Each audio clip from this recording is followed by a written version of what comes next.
Camp के बाद travel के बाद वहाँ जाके मोटिवेट करना, वेट करवाना, फाइट करवाना, इट्स नॉट इजी टास्क। तो कोच जो है वो एक बहुत अहम रोल है प्लेयर के पीछे। और जिस तरह मैंने कहा कि 60% कोच खिलाता है, तो बिलाल ने अपनी पूरी एफर्ट डाली, क्योंकि मैं वहाँ पर एज इंटरनेशनल रेफरी परफॉर्म कर रहा था। तो बहुत सारी जगहों पे मैंने बिलाल को देखा है मेरी रिंग में, तो he has given the best जो ये दे सकता था। और I wish him all the best के फॉर द कमिंग फ्यूचर के इंशाल्लाह ये लेवल 2 का भी कोच करे और ये आगे जाए और मुगल ताइक्वांडो से और मजीद बच्चे आगे निकले और इंशाल्लाह नेशनल और इंटरनेशनल लेवल पे जाए।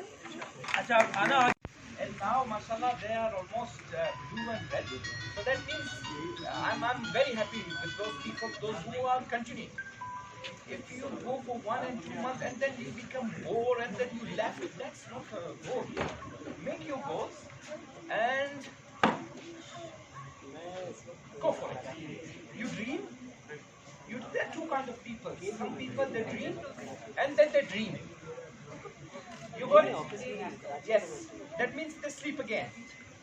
Okay, you slept at night and then you woke up in the morning and then you start whatever you have dreamed, start making them true. And some people they dream again.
Ayaz.